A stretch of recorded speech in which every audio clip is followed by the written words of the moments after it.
मेरी आवाज़ सुनो का आज छठा संवाद। आज का हमारा संवाद हमारे पिछले संवाद हमारे गाँव के विषय में उससे और आगे। आज हमारा संवाद ऑक्सीजन और ओरण। जैसा कि आप देख रहे हैं कि आज ऑक्सीजन की कितनी किल्लत हो रही है और मानव जाति को शायद ऑक्सीजन की अहमियता आज पूरी तरह से जानने को मिल रही है। आपने काफ़ी मैसेजेस में सुना होगा कि ऑक्सीजन की कीमत हमारे जीवन में रुपयों में अगर तब्दील करें तो वो अरबों खरबों में जाती है और यहाँ धरती माँ हमें फ्री में दे रही है, लेकिन हमने उसकी पूरी तरह से कदर नहीं की। हमारे जो गाँवों के जो फेफड़े थे वो हमारे ओरण थे। हर गांव में या समूह गांवों के समूह के बीच में, ढाणियों के समूह के बीच में एक बड़ा ओरण होता था जो लोक देवता के साथ जुड़ा हुआ होता था।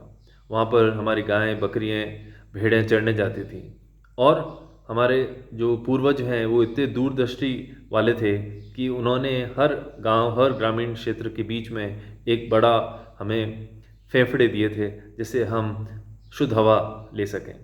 लेकिन हमने पिछले 75 सालों में क्या करा?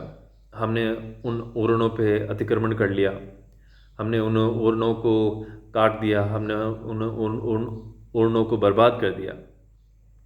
तो हमें उन ओरणों को पुनः स्थापित करना चाहिए। जो उनमें अतिक्रमण हो चुके हैं, अगर वो पंचायत के लेवल पे हट सकें तो उन्हें हटाना चाहिए। और ये कहाँ लिखा है कि ओरण जो है वो नए रूप में नहीं बन सकते हैं। मेरा मानना है कि पंचायतें और सामूहिक रूप से हम सरकारी ज़मीन को आवंटित करा के और नए ओरण बना सकते हैं आगे आने वाली 50 पीढ़ियों के लिए। जो हमारे पूर्वज हमारे लिए करके गए थे, हम वो क्यों नहीं हमारी आने वाली पीढ़ी के लिए करें। दूसरा इससे जुड़ा विषय है हमारे जल का। हमारे गांव की नालियाँ, तालाब, उसका जो आगोर है उसमें भी अतिक्रमण हो गए हैं। उसमें अब कई कई जगह तो जो गांव की जो खुली नालियाँ हैं, क्योंकि वो नेचुरल बहाव जो है वो नालियों की तरफ है, उन नालियों में जो है अब वो प्रदूषित पानी जा रहा है। तो ये भी गांव के लेवल पे हमें जो हमारे जल स्रोत हैं उनको बचाने की आवश्यकता है। एक अन्य विषय है ग्रामीण वास्तुकला का, यानी रूरल आर्किटेक्चर का। हमारे गांव, हर गांव की अपनी पहचान होती थी। हर गांव, क्षेत्र, ढाणियों की जो बनावट है घरों की वो एक यूनिक होती थी। लेकिन धीरे धीरे हम जो है अब शहरीकरण वाले जो घर हैं वो हम गाँवों में बनाते जा रहे हैं और जो हमारे गांव का जो स्वरूप है उसमें वो स्वरूप नहीं रहा है। तो जिस तरह से हम कल हमने मास्टर प्लान की बात करी गाँव के लिए, तो उस मास्टर प्लान में जो है वो ग्रामीण वास्तुकला पे भी एक डिस्कशन, एक पॉइंट होना चाहिए। जैसे अभी मानता हूँ कि मिट्टी के घर वगैरह नहीं बन सकते हैं, लेकिन जो बनावट का जो तरीका है, एक घर के बीच में चौक है, घर के आगे दो ओटे हैं जहाँ लोग बैठ के बात करते थे, 5-6 घरों के बीच में खुली जगह है।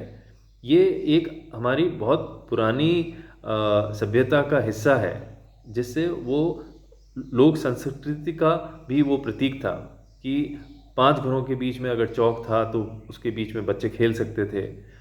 वो सब धीरे धीरे धूमिल हो रहा है।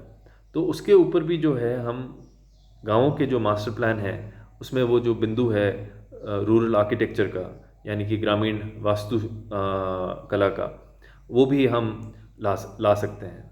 लेकिन मुख्य मुद्दा आज के संवाद का है गांव और पर्यावरण, गांव और ओरण और ऑक्सीजन। तो हमें तय करना है कि जो हमारे पूर्वज ओरण हमारे लिए छोड़ के गए थे हमारे फेफड़ों के रूप में, जिनको हमने 75 सालों में बर्बाद कर दिया है, उसको हम किस तरह से पुनर्जीवित कर सकते हैं। मैं सब युवा लोगों को और ग्रामीण परिवेश से जुड़े हुए लोगों को और पंचों, सरपंचों और प्रमुख प्रधानों से निवेदन करता हूँ कि ओरण पुनर्जागरण की एक मुहिम छेड़ें और नए नए ओरण हम स्थापित करें। हमारे लोकल वनस्पतियों से। उसमें हमें नीलगिरी वगैरह उगाने की ज़रूरत नहीं है। जो उस क्षेत्र की जो लोकल वनस्पति है, उस लोकल वनस्पति के ही पेड़ हम उसमें लगाएं और आगे आने वाली पीढ़ियों के लिए हम नए ओरण छोड़ के जाएं।